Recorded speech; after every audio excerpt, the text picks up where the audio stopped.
আজকে আমরা অবাক বিস্ময়ের সাথে লক্ষ্য করছি, জামাতে ইসলামী বাংলাদেশের সারা দেশে লক্ষ লক্ষ কর্মী সমর্থক আছেন।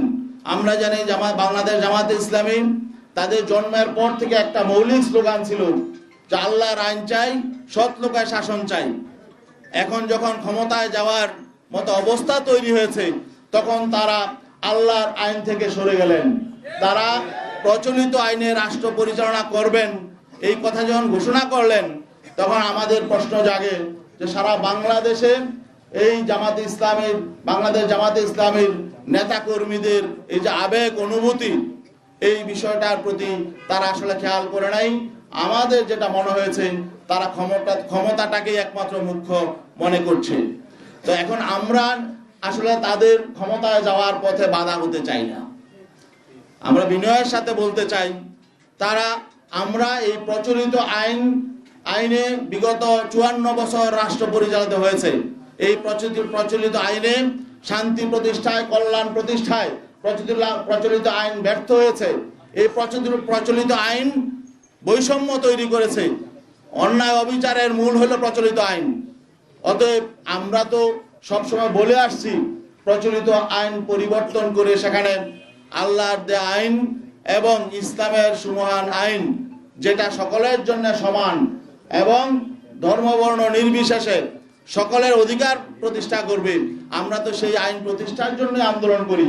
এখন শেষ মুহূর্তে যদি আমরা দেখি যে আসলে প্রধান যে রাজনৈতিক শক্তি আমাদের সহযোগী শক্তি ছিলেন, তারা যখন নাকি বলছেন যে না, তারা সে আল্লাহর আইনের পথে চলবেন না, বরং প্রচলিত আইনেই তারা রাষ্ট্র পরিচালনা করবেন, তখন আমরা তাদের সহযোগী হওয়ার জন্য আমরা প্রস্তুত নই।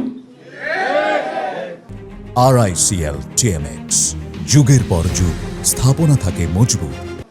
এই জন্য আমরা মনে করছি এটা আমাদের ইসলামপন্থী শক্তির সামনে আমাদের তুলে ধরা দরকার।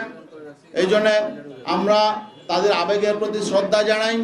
অনেকেরই অনেক রকম আবেগ তৈরি হয়েছিল, এই ঐক্যকে নিয়ে আমরা তাদের প্রতি সম্মানের শ্রদ্ধা জানাই। আর বিশেষ করে এখনো পর্যন্ত যারা জোটবদ্ধ আছেন, সেখানে আরো ইসলামী সংগঠন আছেন, তাদের প্রতি আমরা শ্রদ্ধা জানাই। তাদের প্রতি আমাদের কোনো বিরূপ ধারণা নেই।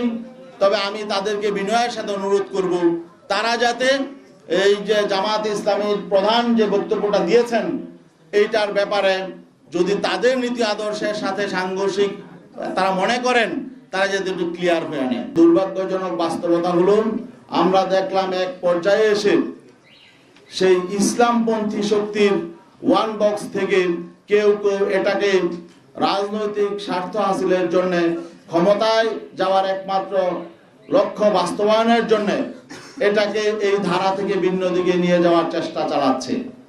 এজন্য আমরা ব্যথিত, মর্মাহত। আমরা যেহেতু ইবাদতের রাজনীতি করি, আমরা আমাদের নেতা কর্মীদের সাথে প্রতারণা করতে পারি না। আমরা এদেশের ইসলামপন্থী জনতার আবেগের সাথে আমরা কিছুতেই প্রতারণা করতে পারি না।